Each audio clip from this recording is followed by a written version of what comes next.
wildlife biologist. I've worked in this area, well, retired wildlife biologist, but I've worked in this area since 1990. I got hired on with Delta National Forest. 2 years before that, I worked on a research project on Yazoo National Wildlife Refuge. I don't think the EPA, that there are people saying we don't care about us in the Delta. I think we have people saying, like we just heard, this is going to devastate the wildlife if we put the pumps in. It's not. I went on Delta National Forest because we usually do a butterfly count in July.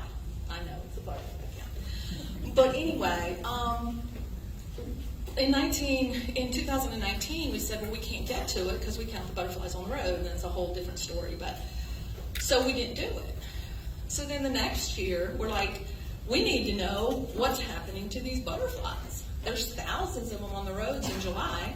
We don't have any roads exposed. So two of us got a gentleman to take us out on the roads in a boat. When we were driving down the road in a boat, 10 feet above the top of the road, we went to one spot that was supposed to be the highest. 300 yards of the road was out of water. When I was going to the area, there was a lot of trees and stuff from the water. And I was anticipating, are we going to have millions of butterflies on this one area? Are we going to have no butterflies on this one area? What's going to happen? When we got there, we had the same amount of butterflies per 300 feet of road that we have in the years that there's not flooding. What happened to those other butterflies? I don't know.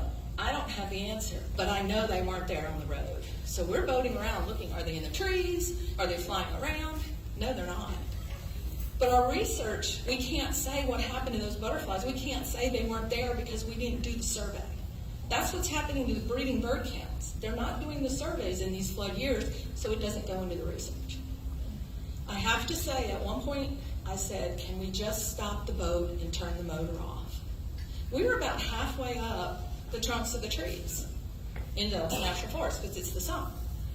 We turned the motor off. I heard some woodpeckers way up in the top of the trees, and I heard summer tanager. They're in the top of the trees. I didn't hear any of the cardinals. I didn't hear any of the sparrows. I didn't hear the possums that I normally hear when I'm on Delta National Forest. I didn't hear the turtles moving around. I didn't hear anything because they weren't there. That was flooded way too deep. I came from North Dakota, and I said this the last meeting. When I was in North Dakota, 13 inches of rain is their rainfall for the year. If somebody told me you could have too much water in a wetland, I would tell them they're full of it. I know now you can have too much water in a wetland. These wetlands are not functional. Audubon has not had an office here, I don't think, in Vicksburg for about 15 years. Where are they? They're in Jackson. They're not living here. You've got to live here to understand. You've got to live here.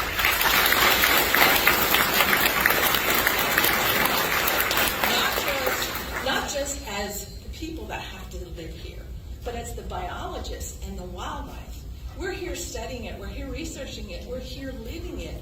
I'm trying to manage for these animals, and I can't because there's too much water on the land. I can't have the natural wetlands come up with grasses and sedges in July when they're supposed to, so they feed wintering waterfowl. It's underwater. So please, we're not draining the wetlands. We're just trying to make them functional again. We don't want them to be lakes. EPA doesn't want a functioning wetland to be a lake.